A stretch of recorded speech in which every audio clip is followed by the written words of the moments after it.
नमः शिवाय। श्रावण के सोमवार की कहानी। एक बार श्रावण महीने में सभी देवियां देवलोक से मृत्युलोक में झूला झूलने आई हुई थी।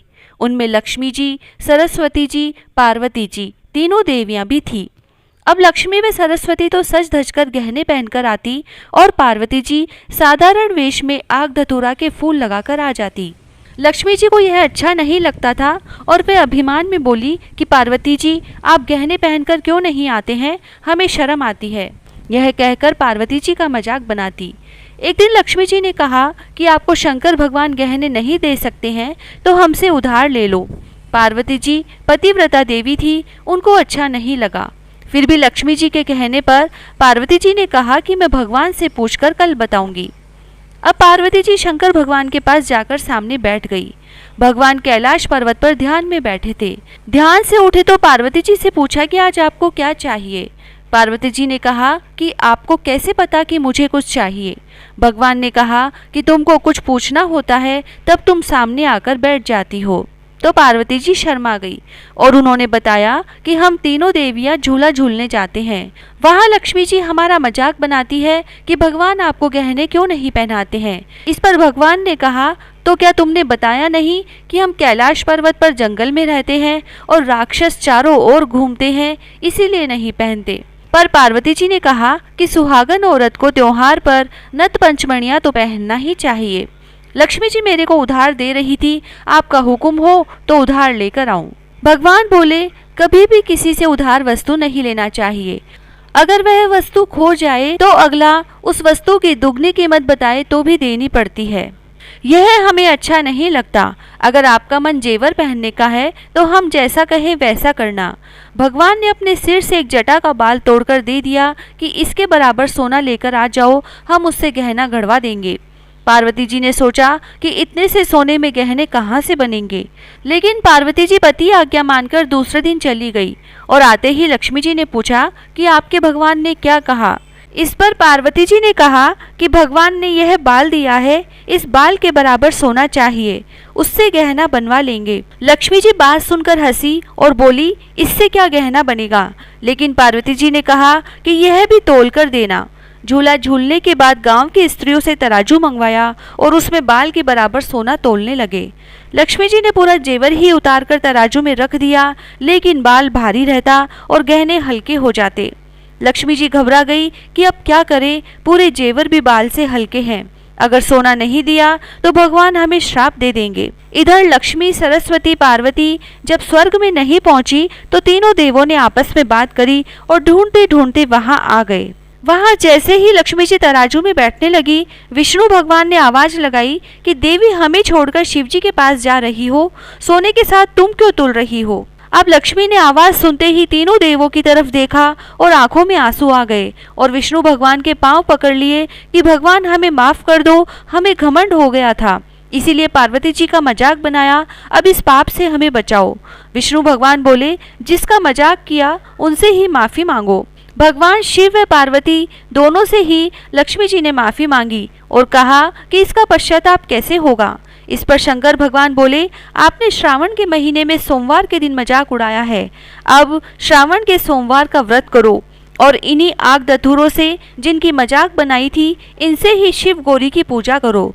अब लक्ष्मी जी सुबह जल्दी स्नान करके थाली में कच्चा दूध, चीनी, रोली मोली चावल, हरी दुर्वा, आक धतूरे, तुलसी मंजरी, बिल्व पत्र, फल, नारियल, दक्षिणा, चंदन, जनेऊ, सुपारी, घी का दीपक इत्यादि से भगवान विष्णु के साथ श्रावण के सोमवार की विशेष पूजा आराधना की। शंकर भगवान का पंचामृत से अभिषेक किया, व आग धतूरे चढ़ाए और श्रावण के सोमवार का व्रत किया, तब उनका दोष मिटा। हे शंकर भगवान, आपने लक्ष्मी का श्राप मिटाया, वैसे सबका दुख दूर करना, धन धान्य देना, सुख संपत्ति देना। शंकर भगवान जी सभी की मनोकामना पूर्ण करना। बिंदायक जी की कहानी। एक बुढ़िया माई थी, रोजाना गणेश जी की सेवा पूजा करती थी और हर समय गणेश जी को याद करती थी। एक दिन गणेश जी ने प्रसन्न होकर बुढ़िया को स्वप्न में दर्शन दिए और कहा कि बुढ़िया कुछ मांग ले। वह मंदिर जाती तो वहां भी उसे आवाज आती कि बुढ़िया माई कुछ मांग ले। बुढ़िया माई परेशान हो गई कि क्या मांगूं, मुझे तो मांगना भी नहीं आता। उसने बहू से पूछा कि मुझे गणेश जी कहते हैं कि कुछ मांग, मैं क्या मांगूं, मुझे तो मांगना नहीं आता।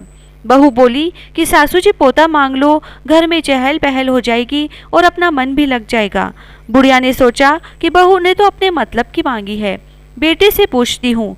थोड़ी देर में बेटा खाना खाने आया तो बुढ़िया ने पूछा कि बेटा गणेश जी कहते हैं कि कुछ मांग, लेकिन मुझे मांगना नहीं आता। बेटा बोला, माँ अन्न और धन मांग लो, धन होगा तो कमाने नहीं जाना पड़ेगा, आराम से घर में बैठे बैठे खाएंगे, बड़ी मेहनत करनी पड़ती है। यह सुनकर माँ चुप रही और सोचने लगी कि बेटा भी अपने स्वार्थ की ही बोल रहा है। खाना खाकर सो गई।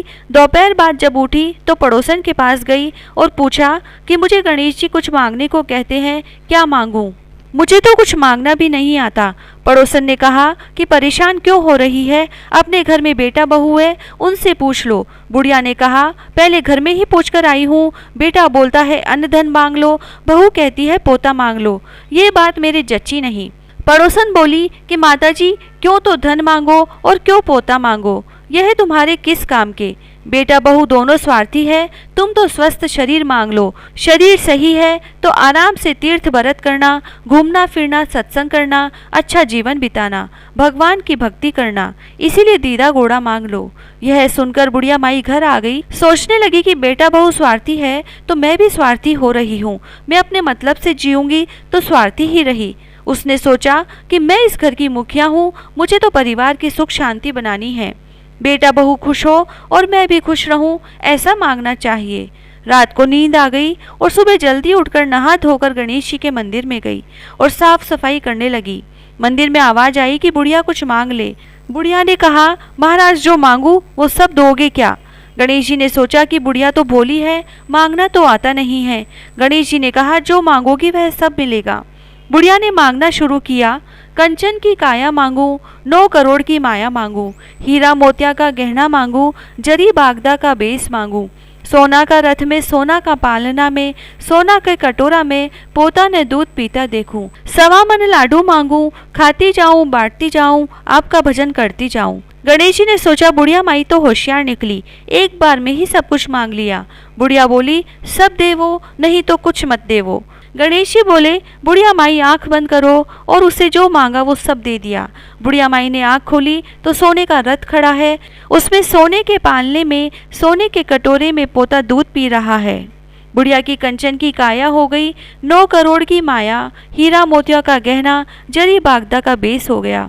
बुढ़िया खूब राजी हुई और रथ में बैठकर प्रसाद बांटती हुई, भजन करती हुई घर गई। सारी नगरी में गणेश जी की जय जयकार हो गई। हे गणेश जी महाराज, जैसे बुढ़िया माई को दिया वैसा सबको देना, कहता ने सुनता ने, हुकारा भरता ने, आपने सारे परिवार की रक्षा करना। जय श्री राधे।